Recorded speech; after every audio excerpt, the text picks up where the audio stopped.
안녕하세요. 심화반에서는 생물학 총론으로 수업을 하고 중간중간에 들어있는 문제들에 대해서 다들 좀 풀어주기를 바라더라고요. 그래서 객관식 문제이긴 한데 우리 시험에도 도움이 되니까 문제 보고 정 필요가 없다 싶은 것들은 넘어가고 아니면 풀도록 하겠습니다. 같이. 2페이지부터 바로 시작을 하죠.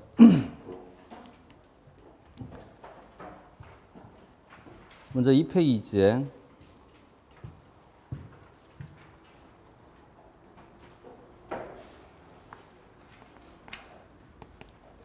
생물에서 가장 중요한 것이 짧은 시간을 놓고 본다라면 생물은 대사를 수행하는 것이 생물이다. 대사는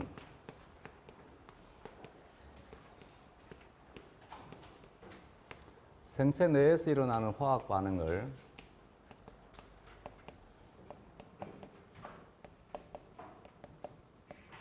대사라 합니다. 이때 생체 내에서 일어나는 것의 특징이 생체 밖에서 일어나는 것과의 차이점은 효소가 관여하는 것이다. 이때 효소라고 하는 것은 촉매로서 화학 반응에 대한 것을 활성화 에너지를 낮추어서 반응 속도를 빠르게 만들어주는 것이 효소가 하는 기능입니다. 효소에 대한 것은 나중에 챕터 2에서 하도록 하자. 그러면 여기는 이 효소가 대사를 수행을 할 때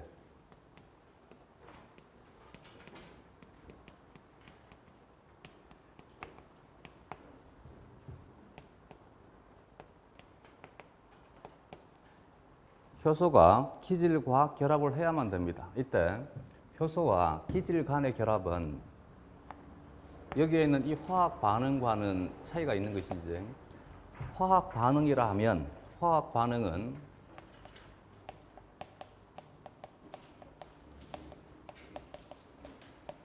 화학 결합의 변형을 화학 반응이라 합니다. 이때 화학 결합이란 공유 결합도 있고 이온 결합도 있고 금속 결합도 있고 배위 결합도 있습니다. 네 가지의 화학 결합이 있으면 생체 내에서 일어나는 화학 반응에서의 결합의 변형이란 주된 것이, 생물은 대부분 다 공부는 했을 것이니까 생물은 절대적인 가치를 가진 것은 없다. 그래서 내가 말하는 것이 무조건적이다가 아니라 대부분, 그지? 대부분 생물은 절대적인 가치를 가지는 것이 아니다. 대부분 공유결합에 대한 것입니다. 그래서 실제로 우리 몸에서 일어나는 반응은 공유결합에 대한 것인데 이 공유결합에 대한 변형에 대한 원리는 화학에서 다루는 것이지 우리가 하는 거 아니다, 알겠지? 우리는 이 결합에 대한 것은 일어난다가 전제가 되는 것이지, 알겠지? 어떻게 일어날 것이냐에 대한 원리는 화학에서 다루는 것이고 우리는 일어난다, 되겠지? 이때 이 공유결합에 대한 변형이 효소가 관여하는 것과 효소가 관여하지 않는 것과의 차이가 있을 뿐인 것이지, 효소가 관여하는 것과 관여하지 않는 것의 차이는 단지 속도에 대한 차이. 근데 이 속도가 엄청난 차이가 있는 거지. 예를 들어서 CO2의 경우는 굉장히 반응성이 큰 물질인데도 불구하고 탄산 탈수 요소가 관여하게 되면 반응 속도가 대략 한 10의 7승배 정도가 빨라지게 돼. 다른 반응들은 더 심한 경우지. 그래서 이렇게 생각을 하면 되는 것이지, 실제 우리가 보는 세상과 내 몸에서 일어나는 세상은 대략 한 시간적인 차이가 한 10의 9승배 정도가 차이가 있다는 것이지. 그래서 우리가 인식할 수 없는 시간 동안에 이루어지는 것이 우리 몸에서 일어나는 반응들이라는 얘기입니다. 효소와 기질이 처음에 결합을 해야지만 효소가 기질에 대한 반응을 도와줄 수가 있어. 이때 이 결합이라고 하는 것이 만약에 공유 결합이 되게 되면 여기서 문제가 발생이 되는 것이, 조금 전에 효소가 관여하게 되면 반응 속도가 대략 한 10의 9승배 정도 빨라진다.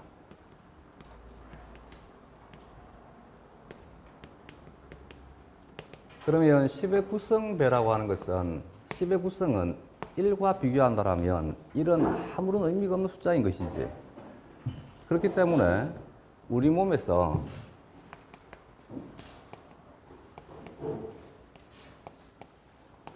어떤 반응이 일어난다라고 하는 것은 성립하기 위해서는 이것에 대한 성립 조건이 효소가 관여한다인 거지. 그래서 우리는 반응이 단순하게 반응이 일어나느냐 일어나지 않느냐 절대적인 어떤 가치를 가지는 것이 아니라 효소가 관여하지 않는 반응에 대해서는 반응이 일어나지 않는다라고 하는 것이고 실제 일어나더라도 왜? 의미가 없으니까 10의 구성에 대해서 1이라고 하는 숫자 자체는 의미가 없는 것이기 때문에 미안한데 여기 뒤에 문 좀 닫아줘. 뒤에 창문 좀.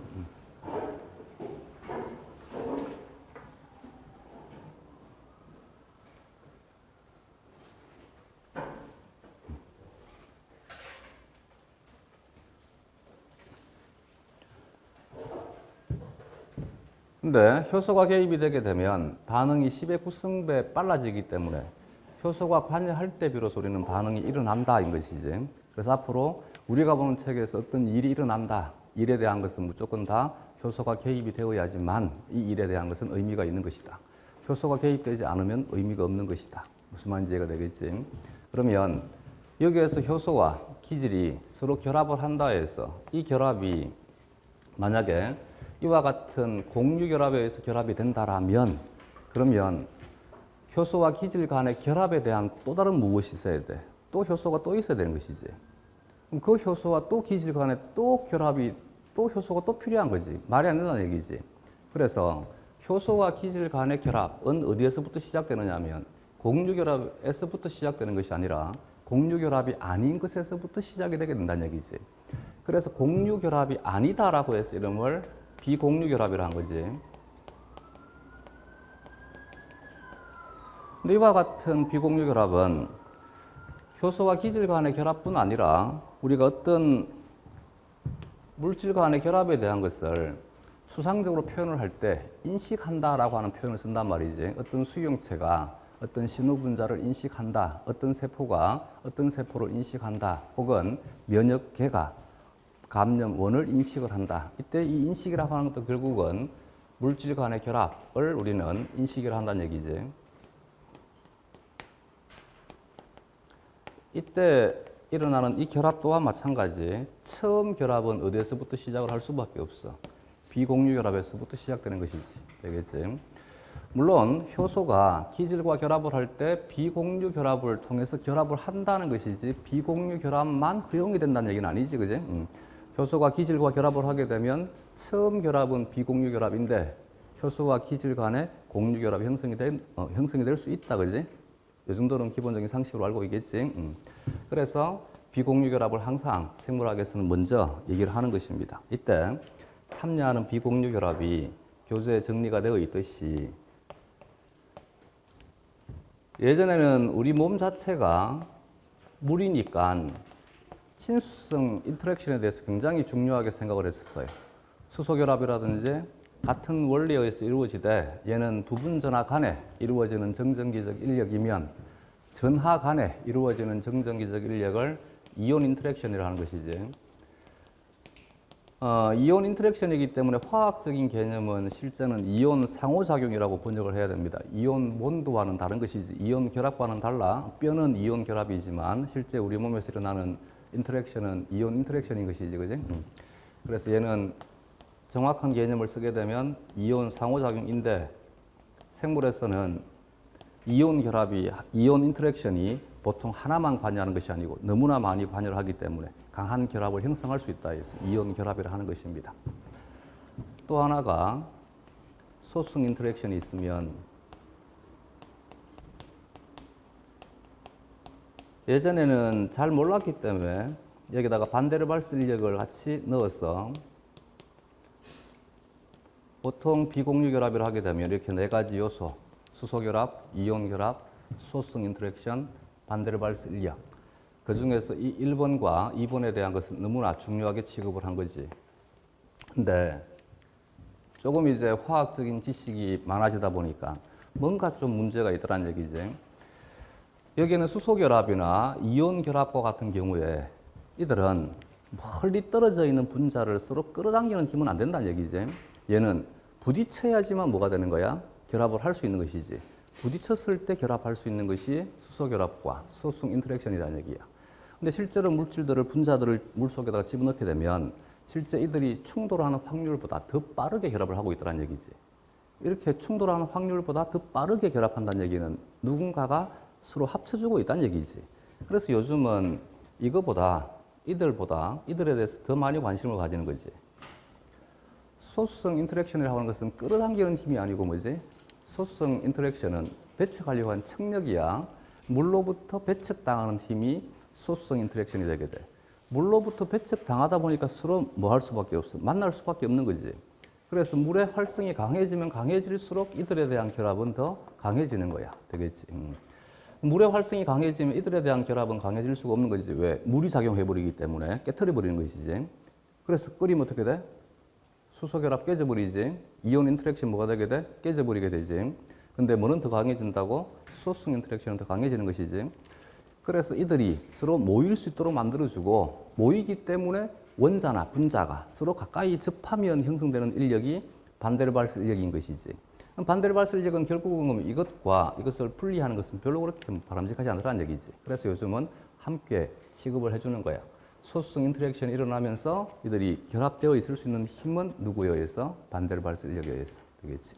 그리고 여기에 있는 이 수소 결합이나 이온 결합이나 혹은 여기에 있는 반데르발스 인력이 아주 약한 힘들이기 때문에 하나의 힘을 가지고는 두 물질을 정상적으로 잡아주기가 힘든 거지. 그래서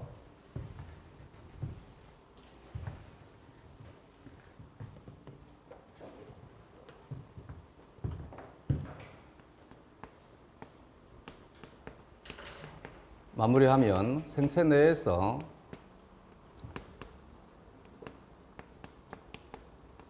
물질 간의 결합에 관여하는 주된 힘이 비공유 결합이다.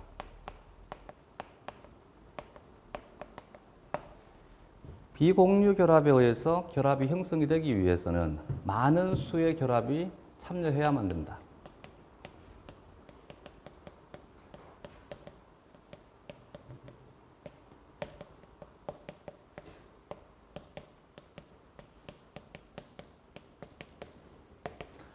많은 수의 결합이 참여해야 되기 때문에 구조적인 상보성이 중요하다.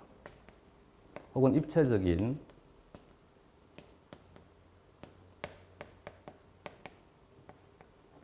상보성이 중요하더라.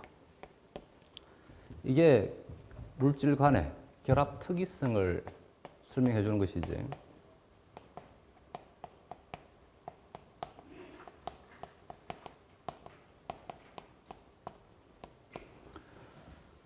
물질 간의 결합 특이성. 예를 들게 되면 조금 전에 했듯이 효소의 기질 특이성, 리간드와 리셉트 혹은 신호분자와 수용체 간의 결합 특이성.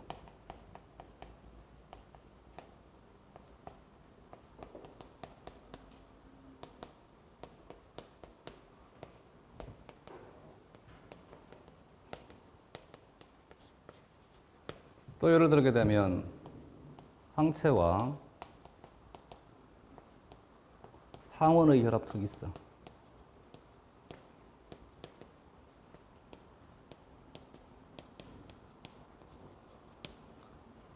또 예를 들게 되면 DNA와 단백질 간의 결합 특이성.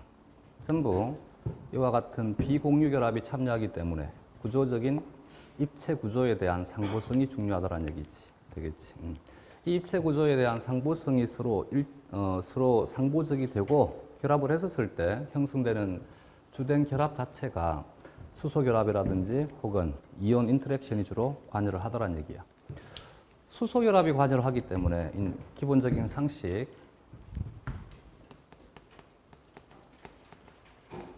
수소 결합이 주된, 물론 모이는 힘은 소수성 인터랙션이긴 한데 구분해야 돼. 모이는 것하고 결합 특이성하고는 다른 것이지. 얘는 특이적인 결합이기 때문에 무조건 모인다고 결합했으면 되는 것이 아니고 A는 B와만 결합해야 되는 것이지. 물질들이 잘 모일 수 있도록 해주는 것은 소수성 인터랙션이라면 A가 B와 특이적으로 결합하는 것은 주된 것이 수소결합이 더 크게 작용한다는 얘기지. 왜? 수소결합은 극성기가 관여하게 되고 극성기의 위치에 따라 가지고 입체적인 상보성이 바뀌어버리기 때문에 그래서 입체적인 상보성이 중요하다. 이때는 어떤 단어가 중요한 거야? 수소결합이 중요한 것이지. 수소결합에 참여하는 대표적인 극성기 생물이 많이 이용하는 것은 알코올기인 것이지. 알코올기를 굉장히 많이 가지고 있는 것, 어떤 물질? 그렇지, 당. 그래서 결합 특이성에 가장 큰 역할을 하는 것은 어떤 물질이다? 당이 가장 큰 역할을 하더라는 얘기지. 정리가 됐어? 당은 알코올기를 굉장히 많이 가지고 있기 때문에 당 물질들을 어떻게 이용할 것이냐에 따라서 결합 특이성에 대한 것은 변형이 쉽게 가능하더라는 얘기지. 수소결합이나 이온 인터랙션을 이해하기 위해서는 전기염성도에 대한 이해가 필요한 것입니다. 이 페이지에 전기염성도나 수소결합이나 이온 상호작용 이와 같은 것들은 기본 때 다 했던 것들이니까 이제 넘어가자. 각자가 다시 하시면 되고 우리 시험 문제에서 설마 전기염성도에 대한 것을 써봐라 뭐 그러진 않겠지, 그지? 각자가 좀 스터디하자. 3페이지에 응집력과 부착력에 대한 것은 응집력은 같은 분자들 간의 비공유 결합에 생성되는 인력을 응집력이라 합니다. 반면 부착력은 다른 분자들 간의 비공유 결합에 생성되는 인력을 부착력이라 합니다. 친수성, 소수성은 뭐 다들 너무나 잘 알 것이고 친수성과 소수성에 대한 성질을 동시에 가지는 것을 양친매성이라 한다. 혹은 디터전트라는 것이지. 혹은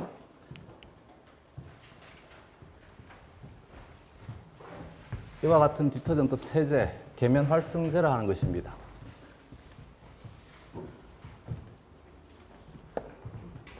세상에 계면 활성제가 존재함으로 인해서 우리가 출현할 수 있었던 것이지.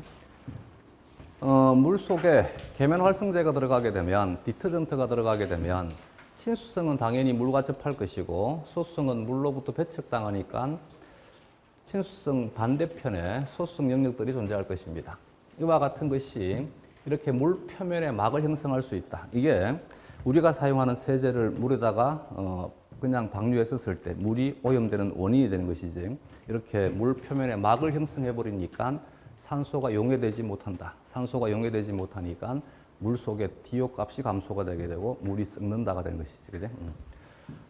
또는 이와 같이 전체적인 입자들이 이와 같이 친수성은 바깥쪽에 배열되게 되고 소수성은 안쪽에 배열되게 되면 이런 구형의 입자들이 물속에서 자유롭게 떠다닐 수 있다. 이런 형태를 미셀이라 하더라. 소화할 때 중요하게 작용하는 것이 바로 미셀의 구조가 될 것이고 우리의 막의 구조는 이와 같이 두 층으로 배열되게 되는 거지. 두 층으로 배열되게 되면 바깥쪽은 물과 접하는 것 또한 안쪽에 이 속에 물이 들어있을 수 있습니다. 그리고 소수성이 막을 형성할 수 있는 것이지. 이렇게 두 층으로 형성이 되기 때문에 이와 같은 것이 소수성 장벽을 형성하게 돼.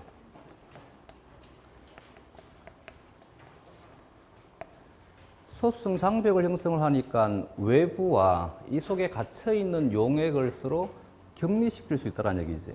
이 격리가 처음에 격리가 될 때는 차이가 미비했는데 45억 년이 흘러가면서 차이가 너무나 심하게 차이가 난 것이지. 여기가 세포질이 되는 것이고 여기가 외부가 되는 것입니다. 되겠지. 이렇게 해서 이중층을 형성하게 되면 막을 형성할 수 있다. 막은 장벽을 형성할 수 있는 것이다. 이때 장벽이 안쪽에 소수성 영역에 대한 장벽이 형성되어 있기 때문에 이 막을 친수성 물질들은 쉽게 통과하지 못하더라는 얘기지. 대신 소수성 물질들은 쉽게 통과가 가능하더라. 다음. 기본적으로 생물을 공부하려면 3페이지, 4페이지에 정리가 되어 있는 산염기에 대한 것은 기본적으로 하자. 이건 뭐 기본 때 다 했던 것이니까. 그리고 이제는 생물에 대한 것이라 나는 자세하게 하지 않겠습니다. 각자가 하자. pH는 P는 마이너스 로그고 H는 수소이온 농도가 되지, 그지? 그럼 POH는 마이너스 로그에 수산화 이온에 대한 농도가 POH가 되지. 생물에서는 pH와 POH를 모두 다루는 것이 아니라 생물은 pH 변화가 H 플러스 때문에 일어난 것인지 OH 마이너스 때문에 일어난 것인지에 대한 것이 이걸 정확히 밝히기가 너무 힘들더란 얘기지. 그래서 밝히기 힘드니까 굳이 어느 것이 실제 참이냐에 대한 것은 무시해버리는 것이지. 우리는 전부 무엇으로 통일을 하자. 그렇지. H 플러스로 통일을 하자. 예를 들게 되면 현재 이 세포 내에 혹은 이와 같은 공간 내에 pH가 증가가 된다.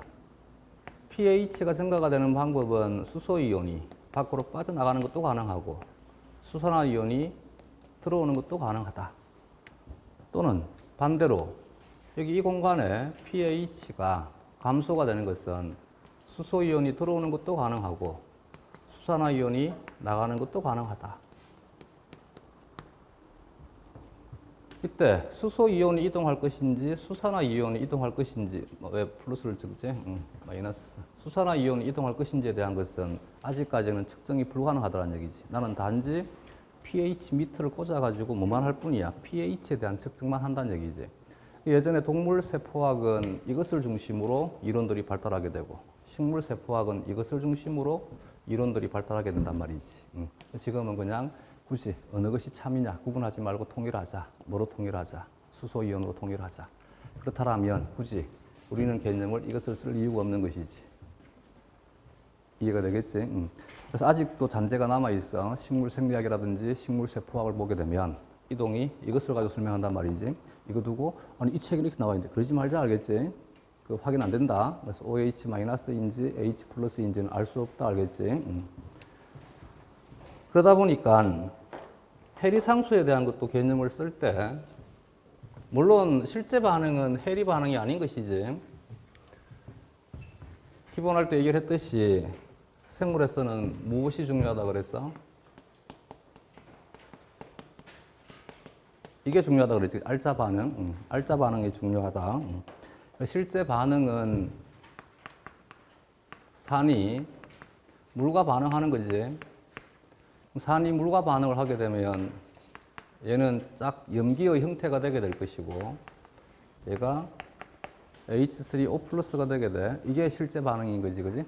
근데 그래서 이온화 반응이야. 이온화 반응인데 얘를 우리 몸의 용매인 물을 빼버리게 되면 그러면 반응은 이렇게 표현이 가능하다인 거지. 설마 생물학을 전공했는데 진짜 이 입자가 돌아다닌다 그러진 않겠지, 그지? H 플러스 단독으로 못 움직인다 전자처럼 알겠지? 그래서 양성자에 대한 것은 표현만 그렇게 할 뿐인 것이지 우리 몸에서 양성자는 전부 다 어떤 형태이다, 이 형태이다, 이 형태인 가장 기본적인 상식. 이렇게 반응을 쓰고 보니까 얘가 뭐가 되는 거야? 해리 반응처럼 보이는 것이지. 그래서 이름도 뭐라 하는 거야? 산해리 반응이라 부르는 거야. 알겠지? 산해리 반응, 평형상수, 어소시에이션에 A를 써가, 애시드에 A를 써가지고 KA를 하는 것이지. 되겠지? 산해리 반응에 애시드의 해리 반응이라 해서 알겠지? 이때 애시드 해리 반응은 무엇을 두고 일컫는 말이라고? 실제 반응이 아니고 뭐? 알짜 반응. 생물을 공부하는데 알짜 반응에 대한 개념이 없으면 생물학을 할 수가 없어. 알짜 반응은 너무 중요한 단어다. 알겠지? 그래서 KA라는 단어를 쓴다는 얘기지. 되겠지? 실제는 이온화 반응이다. KA에 대한 것을 마이너스 로그를 취하게 되면 얘가 pKa가 되겠지. 설명은 교재에 다 나와 있으니까 각자가 보면 되고 마찬가지 염기에 대한 것도 염기 해리상수는 뭐라 해주면 돼? KB라 하면 되겠지. 이것에 대해서 값이 너무 크니까 마이너스 로그를 취한 것이 pKb가 되게 됩니다. 우리가 pH와 pOH 중에서 pOH를 이용하지 않듯이 pKb도 이용하지 않는 거지. 전부 무엇만 이용한다. pKa만 이용을 한다가 되는 거지. 그지? 따라서 여기 이와 같은 물질에 대한 pKa 값 자체는 우리에게는 의미 없다. 실제 아미노기의 pKa 값이 아니고 이것의 짝산에 대한 pKa 값이라는 정도는 우리 이해하자 알겠지? 얘는 우리 몸에서는 얘는 산에 대한 성질이 있어 없어? 우리 몸에서는 없지. 근데 실제는 있지. H만 가지면 산이지. 비공유 전자쌍만 가지면 염기지, 그지? 근데 우리 몸에서는 안 되지, 그지? 그래서 우리 몸에서는 이것에 대한 pKa 값은 없는 거야, 알겠지? 우리가 아미노기의 pKa라는 얘기는 이것을 얘기를 하는 것이 아니고 이것에 대한 pKa 값을 얘기를 하는 것이지. 얘를 얘기를 하려면 뭐라고 얘기를 해야 돼? pKb라 해야 되는 거지. pKb. 근데 안 쓰니까 하지 않는 거지. 이제 정리가 되겠지. pKa와 pKb.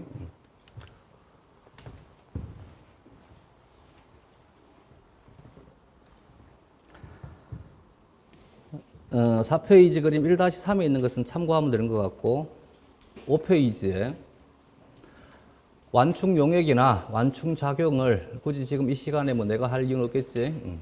pH에 대한 저항할 수 있는 힘, 완충 이것을 가지고 있는 능력을 가지는 물질은 완충제, 용액은 완충 용액, 영역은 완충 지역이라 하면 되겠지, 그지?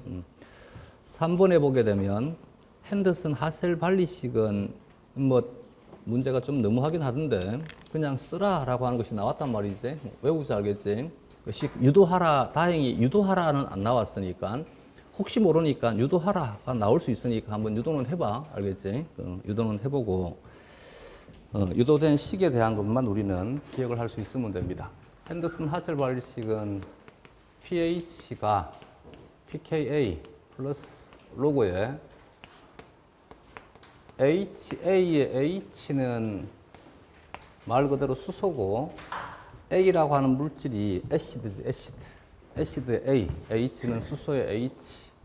그래서 애시드가 H와 결합이 된 상태, 산의 형태란 뜻이고 얘는 애시드가 짝염기의 형태, 마이너스의 형태로 바뀌었다는 뜻인 거지, 그지? HA는 짝산이고 A-는 짝염기인 것이고 이것이 핸더슨 하셀발리식이다. 참고로 POH는 pKb 플러스 로그에 이제는 분모가 뭐가 들어가면 돼? 염기가 들어가면 되지. 염기 베이스가 들어가면 돼. 베이스에 B가 들어가는 거야. 베이스가 수소이온과 만나게 되면 얘는 BH 플러스라고 표기를 해주면 되겠지. 근데 밑에 있는 식은 우리는 안 쓰니까 무시해도 상관없더라. 위에 있는 식만 이용을 하면 된다. 예를 들어서 여기에 아세트산이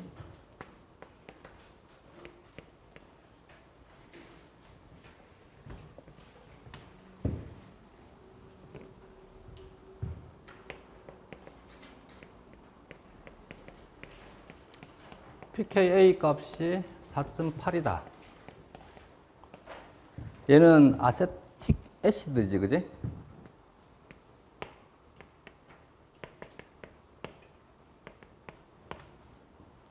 그러면 아세틱 애시드에 대한 짝염기의 형태, 아세테이트는 이것을 지칭하는 개념이지.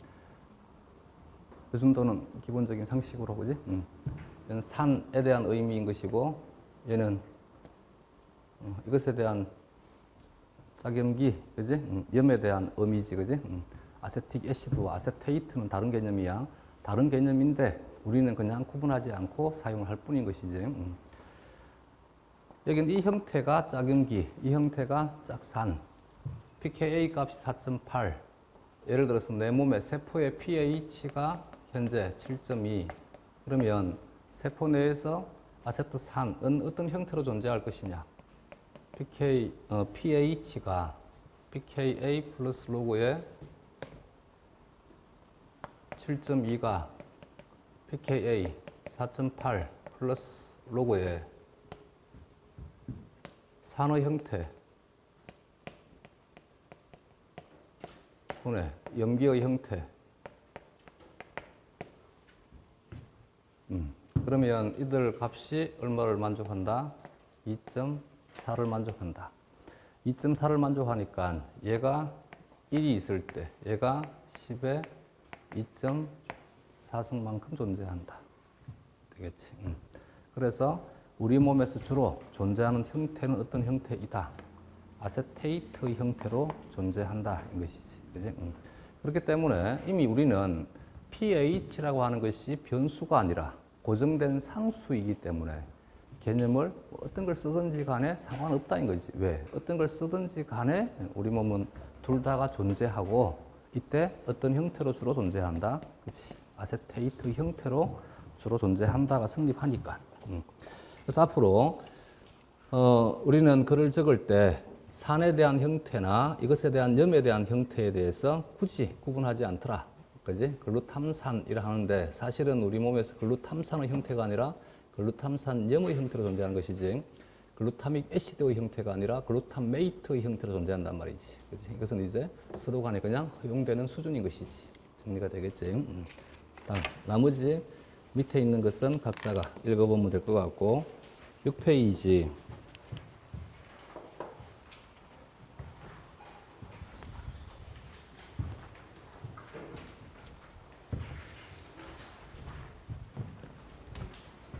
가장 기본적인 작용기들에 대한 것입니다. 우리가 대화를 하기 위해서는 가장 기본적으로 기초적으로 기억, 니은, 디귿, 리얼에 해당하는 것이지 각각에 대한 이름은 알아야지만 서로 대화는 가능하겠지. 그지?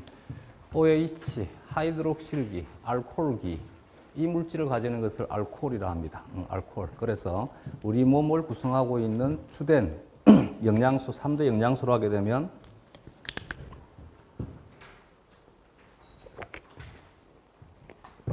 단백질, 탄수화물, 지질이 있으면 물론 실제 형성되어 있는 물질 상태가 아닐 수도 있겠지만 대부분 다 어떤 성질들, 어떤 작용들은 대부분 다 가지고 있어. 알코올기는 다 가지고 있는 것이, 그지? 그래서 생물학에서 알코올이라는 단어를 만약에 진짜 알코올로 원정의대로 한다라면 내 몸의 대부분의 물질들이 뭐란 얘기야? 알코올인 거지. 콜레스테롤도 알코올이고, 그지? 당은 다 알코올인 거지. 당 자체가 원래 뭐기 때문에, 그렇지? 알코올기를 많이 가지고 있는 카보닐을 당이라고 정의를 한 것이기 때문에 이해가 되겠지. 그래서 생물학 교재에서 나와 있는 알코올이라고 하는 단어는 문맥을 통해 가지고 판단을 해야 되는 거지. 이 작용기를 가지는 넓은 의미, 원정의에서의 알코올을 얘기를 하는 것인지, 아니면 흔히 우리는 알코올을 하게 되면 무엇을 의미하게 돼? 에탄올을 지칭하는 거지. 에탄올. 되겠지.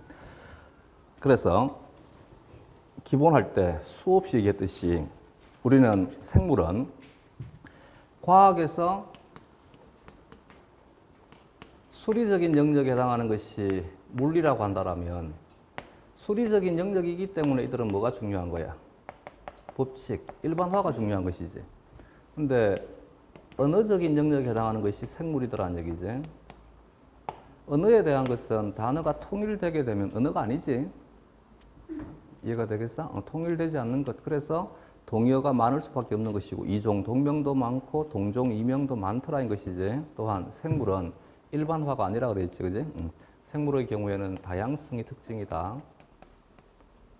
다양하기 때문에 다양한 것을 다 할 수 없더란 얘기지. 그래서 이론 체계를 설정을 할 때, 설립을 할 때 이들 중에서 모델을 설정한 거지. 모델화하는 작업인 것이지. 일반화하는 거 작업이 아니다는 얘기지. 그래서 생물에서 오개념에 대한 것을 가장 많이 다루는 것이지. 왜? 다른 과목처럼 공부하다 보니까 자꾸 일반화가 오개념이 생기더란 얘기야. 과일반화에 대한 오류가 오개념 형성이 가장 중요하더라, 가장 크게 영향을 주더란 얘기지. 하지 마라, 앞으로 알겠지. 그 말은 일반화하는 과목이 아니다. 이것저것 합체가 생각하는 거 아니다, 알겠지. 이건 이거고 저건 저거고 되겠지. 다양성이기 때문에 물리에서의 제1문법은 이것과 저것이 어떻게 같다인 것이지. 어떤 것이 같더라. 공통적인 걸 찾는 것이 물리라는 얘기지. 그래서 어떤 단어를 좋아하는 거야. 법칙이라는 단어를 좋아하는 거지. 생물은 제1문법이 뭐라 그러지? 이것과 저것이 어떻게 다르다인 거지. 이것과 저것이 어떻게 다르다. 내가 어떻게 다르다라고 얘기를 하려니까 이것도 알아야 되고 저것도 알아야 되는 것이지. 이때 이것과 저것을 살필 때 궁극적인 목적은 무엇 때문이라고? 어떤 것이 다른지를 표현하고 싶은 것이 궁극적인 목적이란 얘기야. 물리는 살필 때 목적이 뭐라고? 같은 것 찾는 것이 목적이란 얘기지. 근데 생물은 살필 때 같은 것 찾는 것이 목적이 아니고 뭐라고? 다른 것 찾는 것이 목적이란 얘기지. 근데 매일 같은 것 찾고 있으니까 자꾸 개념들이 어그러지기 시작을 하고 이론들이 새로운 상상의 생물을 만드는 거 아니야. 이해가 되겠어? 무엇을 보든지 간에 우리는 무엇을 하기 위해서? 비교하기 위해서. 이것과 저것이 어떻게 다르다를 보기 위해서. 궁극적인 목적이 뭐? 다른 것 찾는 것이다, 알겠지? 그러다 보니까 우리는 모델화하는 것이고 무엇을 모델을 설정할 것이냐? 보편성에 대한 것이지. 보편적인 가치를 가지는 것을 모델로 설정하더라는 얘기입니다. 근데 수리적인 영역으로 들어가게 되면 같은 원리라면 굳이 복잡한 수식으로 하지 말자는 얘기지. 단순성에 따라가는 것이지. 알겠지? 생물학에서 이론적인 모델은 그래서 예를 들어서 흔히 가장 많이 질문이 들어오고 가장 이해를 못하는 것이 효소의 반응 속도론이야. 미칼레스 멘텐 식은 모든 효소에 적용되는 것이 아니고, 뭐지?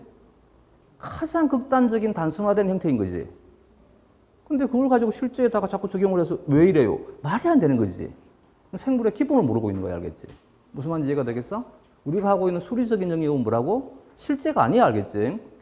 수리적인 영역은 같은 원리라면 뭘 한다고? 가장 단순한 것을 모델로 삼아가지고 원리만 이해하면 될 거 아니야. 그걸 수식으로 풀어내고 이것을 진짜 밝히는 건 누가 다 하는 거지? 화학하는 애들이 하는 것이고 물리하는 애들이 하는 것이지 우리가 하는 일이 아니라는 얘기지. 우리는 그냥 이해만 하면 되는 것이지 그걸 굳이 복잡한 걸 가지고 왜 하냐는 얘기지. 무슨 말인지 이해가 되겠어? 그 실제 효소를 가지고 하는 것이 아니고 가장 단순화된 효소를 가지고 하고 있다는 얘기지. 그러니까 이론적인 것과 실제를 구분 못하면 말이 안 되는 거지. 되겠지? 잊어버리지 마라. 우리는 보편성에 대한 것이고 단순성에 대한 것이다. 알겠지? 그리고 언어적인 습성이 강하다 보니까 언어적으로 표현을 많이 한단 말이지. 그죠? 무슨 말인지 이해가 돼? 내가 친구 집에 놀러 갔는데 친구 집이 좀 그럴듯해. 좀 잘 살아. 그럼 나가지고 말을 할 때 그냥 다른 친구인데 가지고 내가 영수 집에 가서 놀다가 철수인데 가서 야, 영수 집 가면 돈 진짜 많더라. 지가 돈 봤어? 야, 걔 집 진짜 좋더라. 무슨 말인지 이해가 돼? 말을 할 때 과장은 섞일 수밖에 없는 거지. 아니야? 맞아? 내 말 이제 이해가 되겠어? 생물을 볼 때 말하는 사람이 지금 무슨 말을 하는지에 대한 핵심이 중요한 것이지 그걸 글자 그대로 따져가지고 그걸 또 말하면 그런 애들 있지 왜? 하나하나 꼬투리 잡아가지고 하나하나 따지기 시작을 하지. 그런 애 다음에 만나고 싶으면 안 만나고 싶어? 그렇지. 만나기 싫지. 전화하기 싫고. 내 말 이해가 되겠어? 책 글자대로 하나하나 따지는 애들 치고 성적 잘 나오는 애들 본 적이 없어. 왜? 걔는 생물을 모르기 때문에. 대화를 못하고 있는 거지, 출제자하고. 출제자는 이런 의도가 아닌데 지 혼자 상상에 빠져버리는 거지. 지 혼자 국어적으로 막 매다는 거지. 매달리는 것이지. 그리고 지가 막 해석하는 것이지. 이해가 돼? 그래서 언어적인 감각이 있어야 되되 대신 완전한 언어는 아닌 거지. 언어면 우리는 이대 혹은 자연대에 있는 것이 아니고 어디로 가야 돼? 굳이 문과대로 가야 되는 것이지. 근데 우리는 어디에 있다고? 지금 이대에 있다는 얘기지. 이과대에 있잖아. 이해가 돼? 근데 어쨌든 언어적인 습성은 너무 많이 가지고 있는 거지. 내가 친구 철수를 만났는데 철수가 하는 얘기가 야, 나 오다가 그녀를 봤어.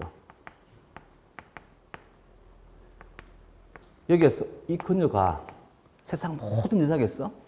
그럼 나는 매일 그녀를 보는 거지. 지금도 그녀를 다 보고 있네. 근데 이거 두고 네가 그녀라 했지 않냐?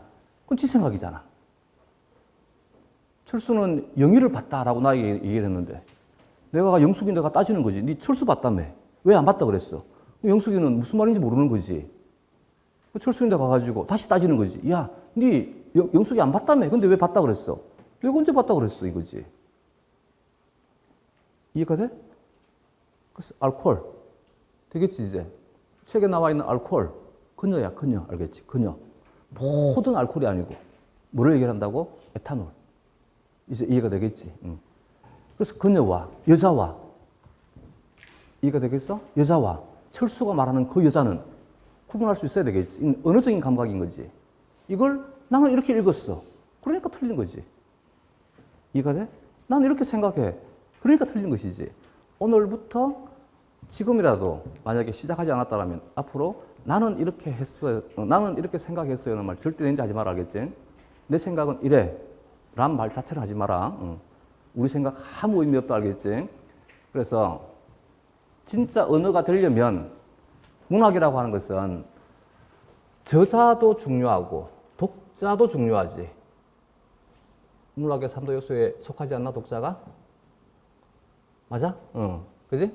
저자도 중요하고 독자도 중요해. 그게 뭐라고? 문학이야. 문학 알겠지? 생물학은 문학이 아니야. 문학이 아니기 때문에 우리는 과학에 속할 수가 있는 거야. 언어적인 습성이 너무나 강한데도 불구하고 왜? 누구의 생각만 중요하기 때문에 저자의 생각만 중요하기 때문에 독자의 의견은 전혀 무시가 되는 것이 우리 책이라는 얘기지. 내가 이 글을 읽었을 때 감동은 아무 의미 없다는 얘기지. 우리는 감동을 하기 위해서 감성적인 글을 읽기 위해서 이 책을 보는 것이 아니라는 얘기지. 알겠지? 그래서 앞으로 내가 이 글은 이렇게 해석했다고 아무 의미 없는 거지. 무엇만 중요하다고? 이 책을 쓴 사람의 생각만 중요하다는 얘기지. 이 사람이 어떻게 썼을 것이냐에 대한 것이지. 내가 이 글을 읽었을 때 어떻게 느낄 것이냐 아무 의미 없는 것이 되겠지. 그래서 책을 읽을 때 전공책도 마찬가지. 나는 이 문장 이렇게 해석했어요. 나는 이런 말 자체를 하지 말겠지. 생물학을 공부할 때 나는 없어 알겠지. 나는 없어. 그냥 누구만 있다고? 저자만 있어. 저자만.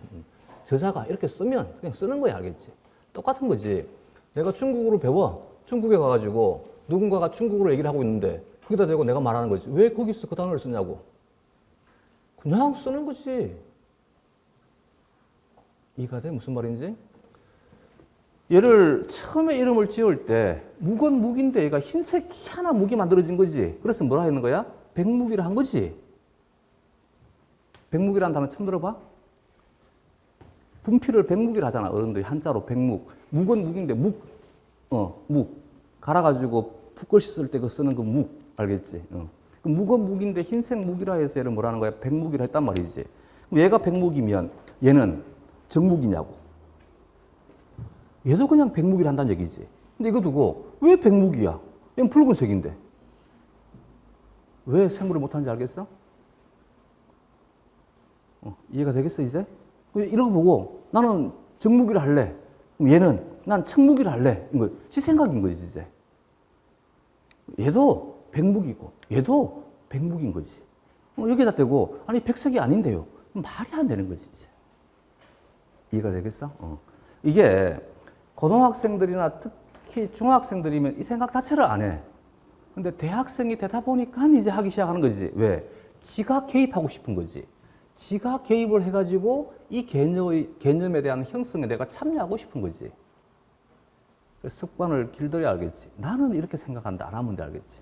만약에 지금 현재 스터디를 하고 있으면 스터디원들 중에 누군가가 문장을 읽어보고 내 생각은 이래. 그 스터디는 정중하게 인사하고 빠져나와야 돼 알겠지. 죄송하다 그러고 집에 일 있다 그러고 알겠지. 절대 토론하는 스터디는 있으면 안 돼 알겠지. 우리는 토론하는 거 아니야. 무슨 말인지 이해가 돼? 이거를 읽고 어떤 느낌을 주고받는 것이 아니라고. 느낌을 주고받는 스터디는 하면 안 돼. 그냥 우리가 영어 회화 스터디 하듯이 영어 회화 스터디 할 때 토론 안 하지? 토론해? 안 해봤어? 영어 회화 스터디? 해봤어? 영어 회화 스터디는 어떻게 하지? 그냥 말하지. 그냥 말하는 것이지. 하나하나 따지면서 토론하는 거 아니지, 그지? 내 말 이해가 되겠어? 우리 스터디는 뭘 한다고? 그냥 회화하는 거야, 회화. 책 그냥 읽어주면 돼. 읽는 사람은 읽기 연습하는 것이고, 듣는 사람은 듣기 연습하는 것이고, 읽기, 듣기를 서로 번갈아 가면서 하고 있는 것이 우리가 하는 스터디 알겠지?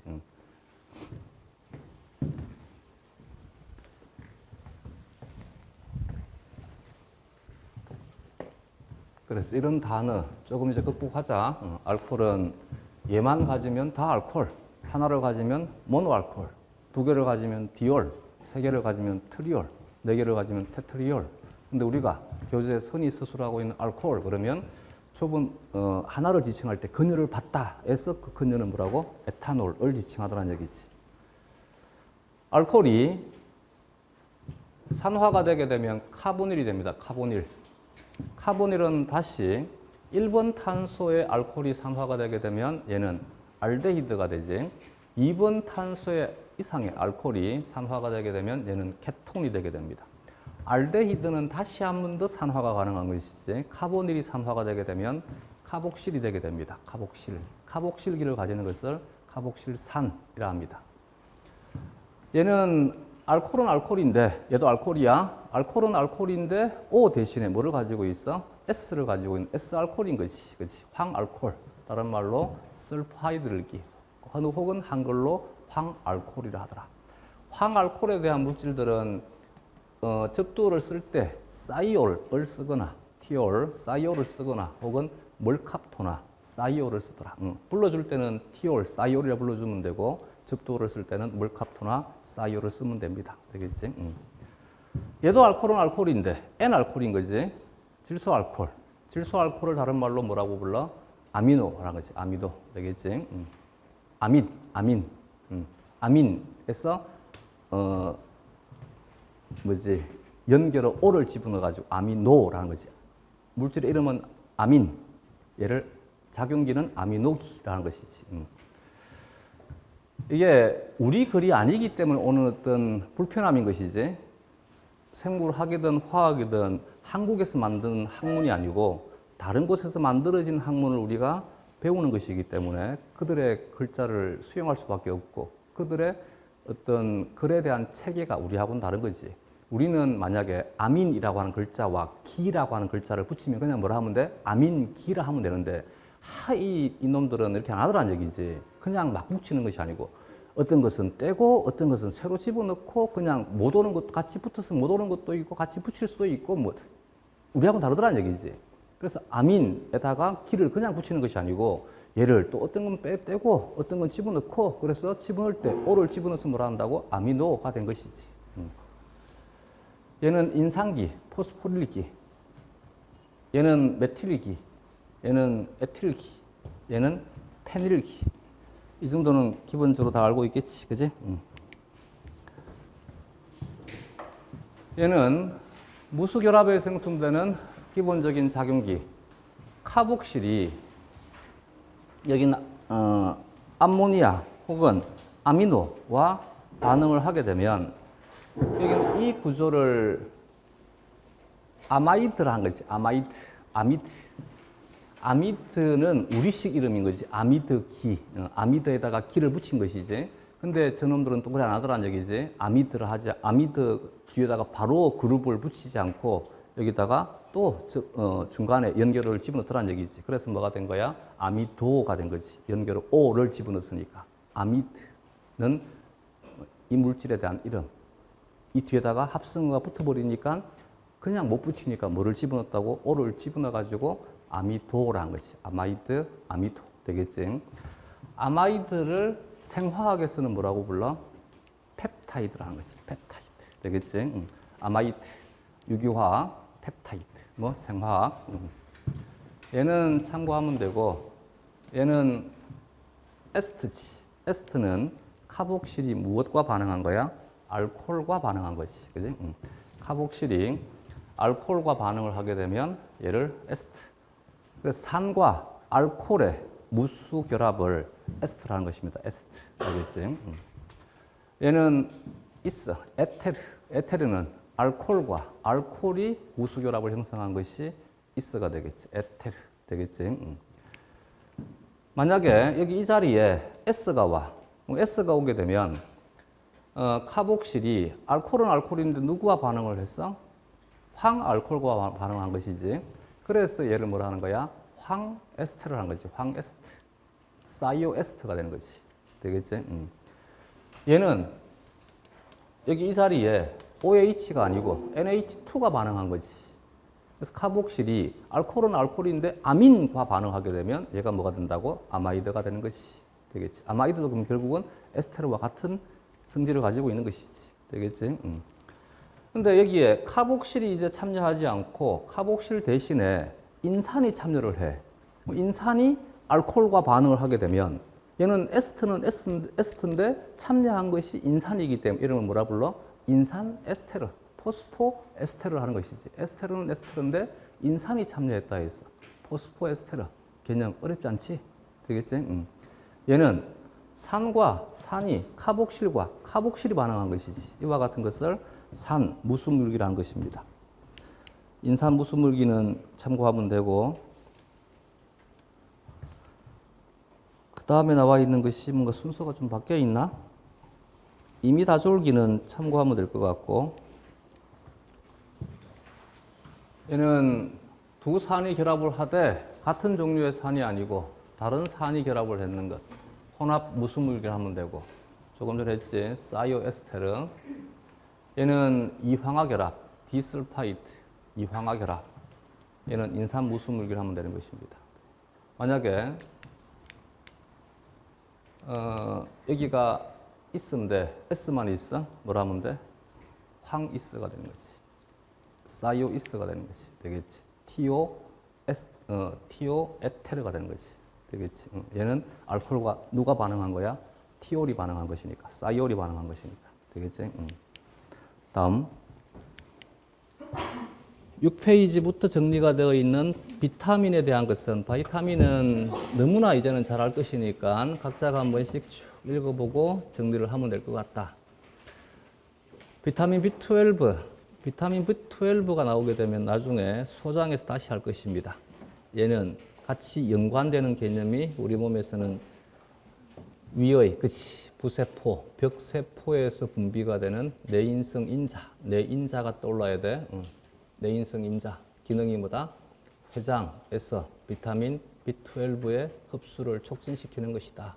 적어야 돼? 안 적어도 되겠어? 부세포, 벽세포에서 분비가 되는 내인성 인자. 나중에 소화할 때 적자. 소화할 때 다시 정리하자. 회장에서 비타민 B12의 흡수를 촉진시켜주는 것이 부세포에서 분비가 되는 내인자이더라. 그래서 내인자가 결핍이 되게 되면 비타민 B12가 결핍이 되게 돼. 비타민 B12의 기능이 뭐다? 적혈구 성숙에 관여한다. 그래서 비타민 B12가 결핍이 되게 되면 적혈구의 수가 감소가 되니까 얘가 악성 빈혈에 대한 원인이 되게 됩니다. 바이타민 C를 아스코르브산이라는 것이 아스코르브산. 이름 자체에서도 보다시피 얘는 문제가 생기게 되면 뭐가 되게 돼? 괴혈병이 생기는 것이지, 그지? 비타민 C가 하는 기능이 콜라겐 합성에 관여하는 것. 특히 콜라겐이 어디에 중요하냐면 혈관벽에 중요하단 말이지. 그래서 비타민 C가 결핍이 되게 되면 콜라겐이 정상적으로 생성이 되지 못하니까 혈관들이 약해질 수밖에 없고 잘 터질 수밖에 없어. 이걸 뭐라 부른다고? 괴혈병이라는 것이지, 그지? 엽산은 참고하면 되고, 엽산이나 비오틴은 장의, 특히 대장에 있는, 결장에 있는 공생 세균들로부터 많이 공급이 되는 것이 비오틴과 엽산이 되겠지. 푸른색 박스에 들어있는 것들은 참고하시면 되겠습니다. 지용성 비타민들은 출제가 생리학에서 많이 되니까 이것은 좀 많이 외우도 7페이지에 그림 1-6을 보게 되면 콜레스테롤, 의미가 올이니까 얘는 알코올이지, 알코올. 모노알코올입니다. 이 모노알코올이 피부에서 디하이드로콜레스테롤이 되게 되면 디하이드로콜레스테롤이 자외선에 의해 가지고 피부에서 콜레칼시페롤로 전환되게 됩니다. 콜레칼시페롤. 이 콜레칼시페롤이 비타민 D3가 되게 됩니다. 콜레칼시페롤이 간에서 한 번 하이드록실화되게 되고 신장에서 또 한 번 하이드록실화되게 돼. 이때 간에서 하이드록실화되는 것은 주된 조절 영역이 아니고 신장에서 하이드록실화되는 것이 주된 조절 영역이 되게 되지. 여기에 관여하는 효소가 활성을 가져가지고 얘를 하이드록실화 시키기 위해서 필요한 호르몬이 파라티로이드 호르몬, 그지? PTH, 다른 말로 부갑상선 호르몬이 되는 것이, 그지? 부갑상선 호르몬에 의해서 하이드록실화되게 되면 하이드록실기가 두 개가 붙었으니까 디하이드록시 콜레칼시페롤이 정식 이름인 것이지. 여기에서는 D가 대하이드로콜레스테롤인 것이고, 알겠지? 얘는 DI 두 개란 뜻이고 하이드록실기를 두 개를 가지는 것. 얘는 대하이드로젠 DE 대하이드로젠이니까 수소 두 개가 떨어져 나간다는 뜻이고, 수소가 떨어져 나갔다는 뜻이고, 떨어져 나갈 때는 물론 당연히 산화니까 두 개가 떨어져 나가겠지, 그지? 산화 환원 반응에서 H는 두 개가 관여하잖아. 산소는 한 개가 관여하잖아.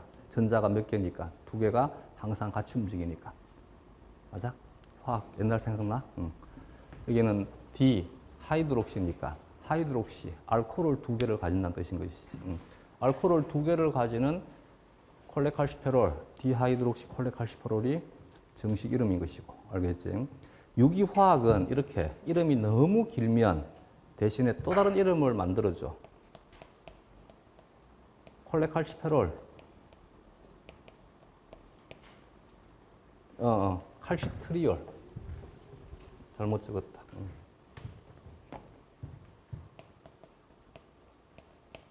여기 S 보다시피 알코올을 몇 개를 가지고 있다고? 3개. 그래서 칼시트리올이라는 것이지. 되겠지? 우리는 이와 같이 이런 이름들에 대한 것을 이렇게 다른 새로운 이름들을 쓰기보다, 물론 생리학에서는 사용하는 개념이야. 보통은 약자를 많이 쓰는 것이지. 근데 여기서는 아직까지 약자에 대한 것은 쓰지 않으니까. 대신 얘를 다른 이름으로 뭐라 불러?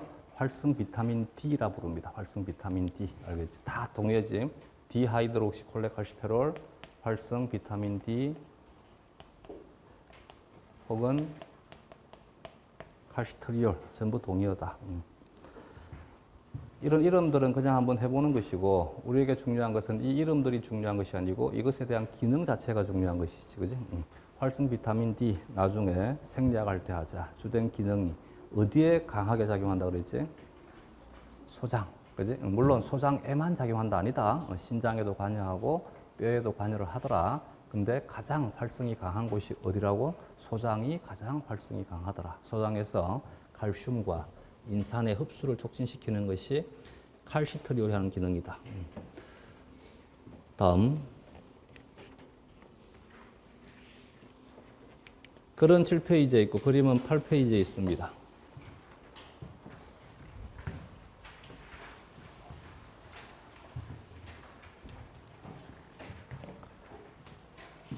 첫 시간은 그냥 편하게 쭉 한번 훑어보자. 앞부분은. 얘는 카로텐. 발음 기호로 표기하면 카로텐. 발음 나는 대로 표기하게 되면 카로틴. 베타카로틴. 베타카로텐. 베타카로틴. 베타카로텐.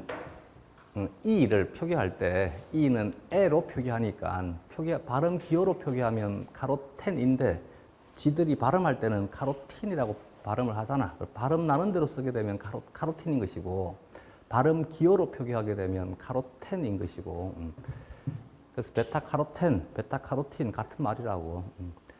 이 이물질이 변형이 되게 되면 얘를 유사체라 해서 뭐라는 거야? 카로티노이드라는 거지. 카로티노이드 되겠지. 어원은 여기서부터 오는 것이지. 카로틴이 절단되면서 알코올화되게 되면 얘가 바이타민 A, 레틴올이 됩니다. 레틴올. 레틴올이 한번 산화가 되니까 알코올이 1번 탄소, 얘는 1번이 여기 줬으니까 대신 끝번이 되겠지. 15번. 끝번 탄소가 가지고 있는 알코올이 산화가 되면 뭐가 된다고? 알데히드. 알데히드는 의미를 R을 쓰는 거지. 케톤은 ON을 쓰는 것이고. 그지? 단일결합 알카는 AN을 쓰는 것이고. 이중결합 알케는 N을 쓰는 것이고. 그래서 여기는 의미를 R을 쓰니까 뭐가 된 거야? 레틴알인 거지. 레틴알, 레티놀, 레틴알. 레티날이 한 번 더 산화가 되게 돼. 그럼 얘는 뭐가 되게 돼? 카복실이 산화가 되면, 카보닐이 산화가 되면 카복실이 되는 것이지. 레티네이트가 되겠지. 레티노익 애시드인데 레티노익 애시드를 우리 몸에 있는 형태는 레티네이트가 되는 거지. 레티노산 들어본 적 있는 것 같아? 얘가 한 번 더 산화가 되게 되면 레티노산, 레티노익 애시드. 근데 실제로 존재하는 형태는 레티네이트가 되는 것이지. 되겠지. 얘는 신호분자로서 이용되는 것이고, 시스레티날이 11번 탄소에 있는 이중결합이 얘가 시스 형태에서 트랜스 형태로 바뀌면서 이것이 이제 활성의 변화를 일으키는 것이지. 어디에서 일어나게 되는 거야? 눈에서 일어나는 것이 눈. 되겠지. 나중에 시각할 때 다시 하자. 7페이지에 또 하나 대표적인 지용성 바이타민이 비타민 E. 비타민 E는 다른 말로 토코페롤이라는 것이지. 토코페롤. 요즘은 산화에 대해서 많이 연구를 한다 그러지. 산화. 왜냐하면 사람들의 관심 자체가 20세기 말에 1900년대에 초창기에는 눈으로 보이는 것들에 대해서 많이 연구를 한 것이고, 외과에 대한 수술들이 상당히 발전하는 시기가 된 거지. 특히 전쟁을 계기로 더 발달하게 된 거지. 사람을 가지고 실험을 막 해버렸으니까 더더군다나. 그래서 독일과 일본이 앞장서 가지고 인체를 가지고 직접 산 사람을 실험을 한 거지. 물론 그 행위는 너무나 나쁜 건데 그것 때문에 의학이 급발전한 것은 사실인 것이지. 그래서 외형적인 것들은 그 시대에 굉장히 크게 발전을 하게 된 것이고, 그 이후에 이제 손으로 수작업해가지고 고칠 수 없는 질병들에 대해서 연구를 많이 하기 시작을 한 거지. 그러다가 90년대가 되게 되면 가장 많이 관심을 가졌던 것 중에 하나가 이제 암인 거지. 암. 웬만한 질병들은 대부분 다 정복이 되었는데 암은 뇌세포가 만들어지는 변형된 것이기 때문에 암에 대해서 상당히 많이 연구를 한다는 얘기지. 암에 대해서 연구를 많이 하고 암에 대한 것도 어느 정도 많이 정립이 되기 시작을 합니다. 그리고 유전적인 치료에 대해서도 많이 연구를 하게 되고 그러면 사람들은 이제 수명이 이때부터 계속 길어지기 시작을 한 거지. 수명은 상당히 길게 늘렸다. 이게 이제 21세기인 거지. 21세기가 되면서 등장한 단어가 이제 100세 시대가 열린 거지. 한국뿐 아니고 다른 나라도 마찬가지. 물론 후진국들은 다르겠지만 100세 시대가 되면서 문제가 된 것이 이제 어느 정도 병에 대한 것은 치료가 가능한데 뭐가 해결이 안 되느냐면 노화에 대한 것과 즉 젊은 상태를 그대로 유지하는 것이 안 된다는 것과 또 하나가 다른 부위에 대한 노화에 대한 것은 그나마 어느 정도 사람들이 조금씩은 조치를 취할 수가 있는데 뭐가 안 되냐면 뇌에 대한 것이 안 되는 거지. 뇌에 대한 노화 자체에 대한 것을 막기가 너무 힘들다는 얘기지. 그래서 지금 가장 많이 관심 가지는 것이 바로 이런 부분들인 것이 21세기에 가장 많이 언급되는 단어. 이제 두려운 것이 바로 치매인 거지. 치매. 수명은 100세까지 가는데 이제 뇌가 망가진 상태에서 100세까지 가니까 이게 이제 문제가 심각한 거지. 치매라든지 노화에 대해서 굉장히 많이 관심을 가지는 것입니다. 노화에 대한 주된 원인 중에 하나가 암도 마찬가지이고 가장 큰 원인 중에 하나가 활성산소종인 거지. 활성산소종. 활성산소종에 의해서 이루어지는 산화가 주된 원인이다. 염기에 대한 산화, 주된 타겟이 어디라 그랬지? 구아닌. 구아닌이 산화가 되면 뭐가 돼? 옥소구아닌이 되게 되는 것이. 그렇지? 그래서 이 옥소구아닌이 생성이 되면서 돌연변이에 대한 율이 굉장히 높아지더라 인 거지. 돌연변이 율이 높아지니까 당연히 암 발생률이 높아지더라 인 거지. 이것을 알았으니까 그 다음부터 관심을 가진 것이 한때 유행했던 단어자 항산화. TV에 선전 나오면 항산화 아니야? 글루코사민. 맞아? 그 항산화에 대한 것을 상당히 많이 연구를 하고 산화 자체가 노화나 혹은 암에 대한 주된 원인이다 이기 때문에 친수성 비타민 중에서 항산화에 대한 기능을 가지고 있는 것이 비타민 C인 거지. 그래서 비타민 C를 상당히 많이 먹인 거지. 실제로 효과가 있는 것이고 그리고 비타민 C는 많이 먹여도 아무 문제가 없지. 왜? 그렇지. 얘는 친수성이기 때문에 먹으면 필요한 양만큼만 쓰고 나머지는 다 오줌으로 배설되기 때문에 다른 비타민들은 잘못 먹게 되면 부작용이 생길 수 있는데 비타민 C의 경우에는 부작용이 없으니까 회사에서 만들 때 비타민 선전할 때 전부 대부분은 다 뭐가 차지하는 거야? 비타민 C 부작용 없는 비타민 C만 대량으로 먹이는 거지. 사실은 안 먹더라도 큰 문제는 없다는 얘기거든. 토코페롤 또한 마찬가지 지용성 비타민으로서 얘도 항산화에 대한 능력을 가지고 있는 것이 토코페롤이 되게 됩니다. 8페이지에 비타민 K는 나중에 동물 생리학 할 때 순환할 때 하자. 혈액 응고에 관여하는 것이 비타민 K가 관여합니다. 비타민 K는 여러 곳에 사용되는 조효소, 특히 프로트롬빈이 트롬빈으로 활성화될 때 관여하는 것이 비타민 K가 관여를 합니다. 8페이지에 기출문제 1번은 뭐 나올 가능성은 적은데 혹시 모르니까 이렇게 문제가 출제가 되었을 때 우리는 써라 이니까 쓰는 연습을 해도 콜라겐 합성의 필수적이다가 핵심 키워드인 거지. 콜라겐 합성의 필수적이고 어디에 관여한다? 괴혈병에 관여한다. 그러면 답은 뭐라 해야 돼? 바이타민 C를 적어주면 되겠지, 그지? 나는 이게 왜 중요한지는 모르겠는데 뭐 여기서 문제가 나왔으니까 호모시스테인이 시스테인으로 전환될 때 이때 코발트 이온과 작용을 하는 물질, 얘가 비타민 B12가 됩니다. 우리는 요거보다 뭐를 기억하느냐 하면 내인자를 기억하자. 알겠지? 내인자에 의해서 흡수가 촉진되게 되고 어디에 관여한다? 적혈구 생성에 관여하는 것이 비타민 B12이다. 알겠지? 다음. 다는 혈액 응고 과정에서 프로트롬빈의 글루탐산 장기를 카르복실화할 때 이때 조효소로 참여하는 것이 비타민 K가 되게 됩니다. 비타민 K. 되겠지? 다음. 당은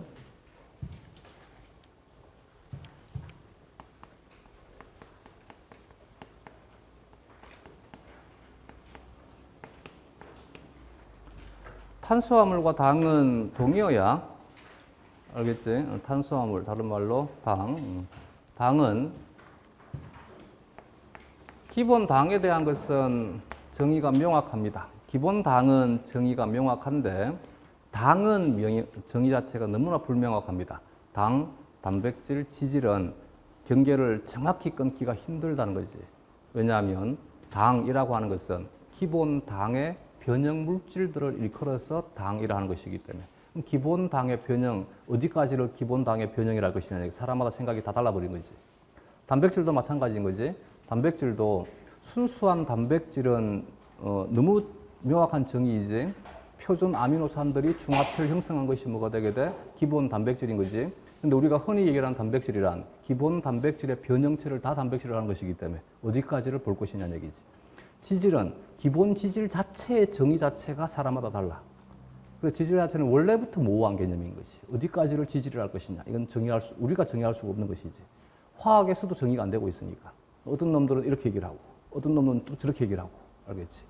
흔히 우리가 지질을 하게 되면 유기용매에 녹을 수 있는, 용해될 수 있는 것들을 통칭해서 뭐라 한다? 지질이라 하는 것이지. 되겠지? 기본 당은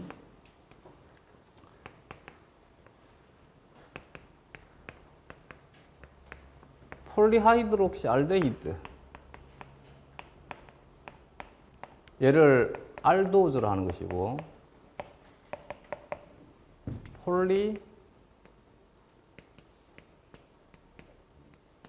하이드록시 케톤, 얘를 케토즈로 하는 것이지. 당은 보통 의미를 쓸 때 오즈를 많이 씁니다. 그래서 알도오즈도 의미를 오즈를 쓰고, 얘도 이미 뭐를 쓰고 있는 거야? 의미를 오즈를 쓰고 있는 거지. 케토즈도 여기 쓰고 있는 것이지. 근데 일부 케토즈의 경우에 관용적으로 이렇게 표기를 하기도 합니다. 예를 들어서 같은 의근을 가질 때 리보즈, 리블로즈, 자일로즈, 자일룰로즈가 되는 거지. 크실로즈, 자일로즈. 자일로즈는 발음 나는 대로 표기한 것이고, 발음 기호로 표기하면 X니까 뭐라고 표기한 거야? 크실로즈로 표기한 것이지. 크실렌, 자일렌 같은 말이지, 그지? 하나는 발음 기호로 표기한 것이고, 하나는 발음 나는 대로 표기한 것이고, 되겠지?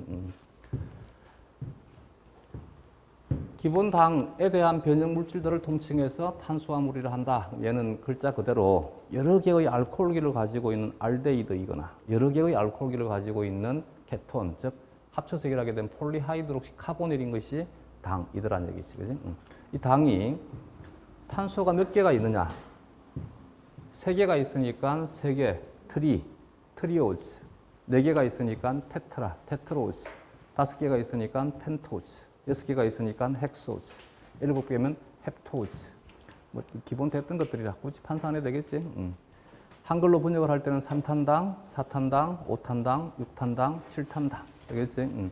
옥토즈부터는 우리는 쓰지 않습니다.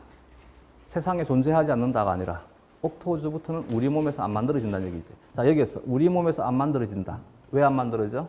그렇지. 효소가 없다. 앞으로 무조건 알겠지. 우리 몸에서 어떤 반응이 일어난다, 일어나지 않는다는 무엇에 대한 표현이다? 효소에 대한 표현이다. 효소에 대해서. 실제 안 만들어지냐? 그게 아니고 실제 만들어지든 만들어지지 않든 아무 의미 없다. 우리는 알겠지.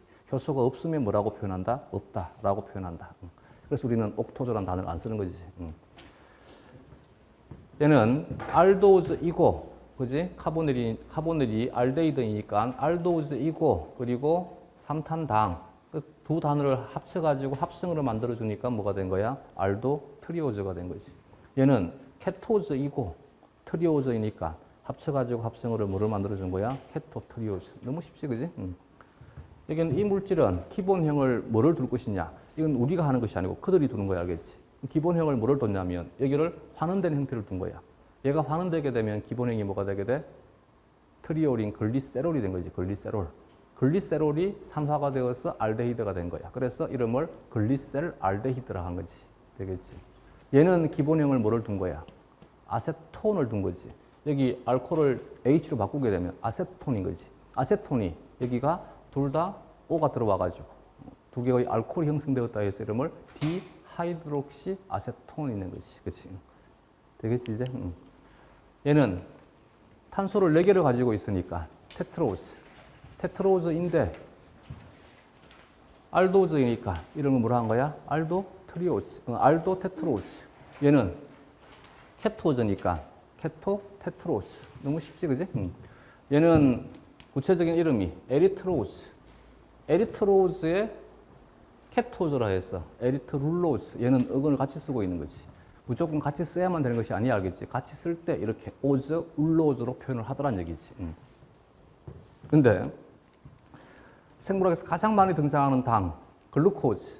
글루코즈에 대한 케토즈는 글루쿨로즈라 하지 않지. 뭐라고 불러? 프럭토즈라 부르는 것이.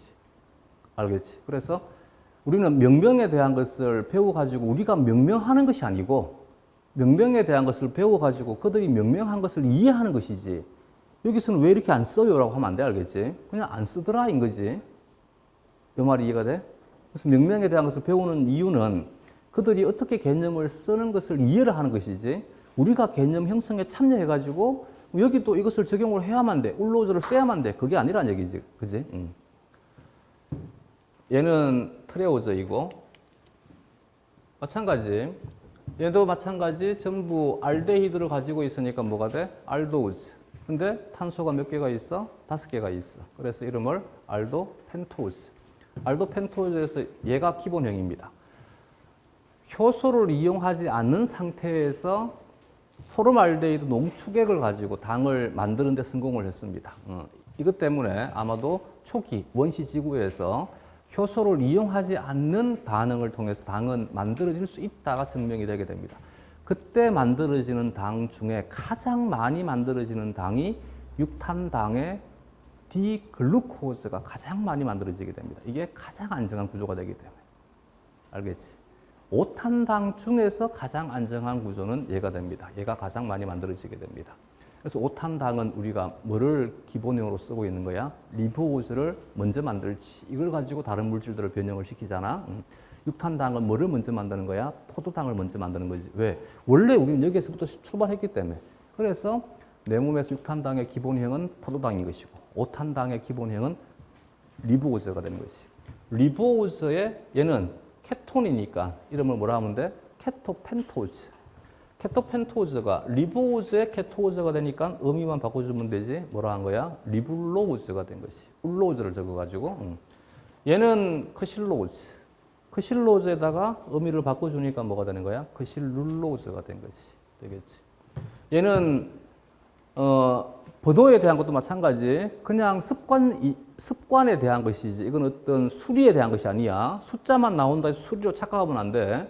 그냥 이들의 습관이 여기 이 카보닐 S부터 번호를 1번을 주더란 얘기지. 1번, 2번, 3번, 4번, 5번 탄소라고 지칭하는 거지. 왜냐하면 이 탄소, 저 탄소 할 수 없으니까 이름을 만들어줘야 될 거 아니야. 그래서 1번 탄소, 2번 탄소, 3번 탄소, 4번 탄소, 5번 탄소를 한 거지.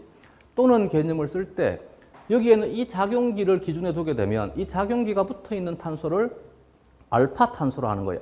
그럼 순서대로 여기가 알파 탄소, 베타 탄소, 감마 탄소, 델타 탄소가 되는 거지. 이건 그냥 그들이 쓰는 어떤 습관에 대한 것이지. 수리적인 원칙이 아니야, 알겠지? 여기가 1번, 여기가 2번이면 2번 탄소가 현재 뭐가 된 거야? 환원된 거지. 2번 탄소가 환원될 때 산소가 떨어져 나갔어. 옥시젠이 탈락했다. 대옥시젠. 대옥시젠과 리보오즈를 붙여가지고 합성으로 쓰니까 음이 떼고 붙여서 뭐가 된 거야? 대옥실리보오즈가 된 것이 되겠지. 여기에는 이 물질은 아라비노즈, 얘는 크실로즈, 자일로즈. 자일로즈의 케토즈 형태니까 자일룰로즈 혹은 크실룰로즈가 된 것이 되겠지. 이제는 뭐 다들 잘 알겠지? 알도즈이고 헥소즈이더라. 그래서 이름을 알도 헥소즈로 하더라. 알도 헥소즈에 대한 대표적인 물질들이 얘가 우리는 기본형이다. 글루코즈. 여기 알로즈는 참고하면 되고 글루코즈와 차이가 있는 부분들이 바로 뒤에서 하자. 여기 2번 탄소의 차이가 있는 것이 만노즈가 되고 여기 4번 탄소의 차이가 있는 것이 갈락토즈가 되게 됩니다. 얘는 이것과는 좀 많이 차이가 있는 것이지 이도오즈라 합니다. 붉은색에 대한 구조는 한 번씩은 봐두자. 이름만 먼저 보고 설명은 좀 쉬었다 하자. 아까 얘기했듯이 얘는 글루코즈에 대한 케토즈가 된 거지. 글루코즈에 대한 케토즈에 대한 것은 의미를 울로즈를 쓰지 않고 뭐를 쓰더라? 얘는 그냥 프럭토즈라고 하는 새로운 이름을 주더라. 알로우즈에 대한 것도 마찬가지. 알로우즈, 알룰로즈라 하지 않고 얘는 피코즈라고 하는 새로운 개념을 쓰고 있더라. 그냥 이름에 대한 것을 편하게 봐두면 됩니다. 알겠지? 이름에 대한 것을 접근을 할 때는 내가 개념을 어떻게 만들고 싶다에 대한 생각만 없애면 돼. 그냥 이 사람들은 이렇게 쓰더라에 대한 것만 하시면 되겠습니다. 되겠지? 이성질체부터는 좀 쉬었다 하자.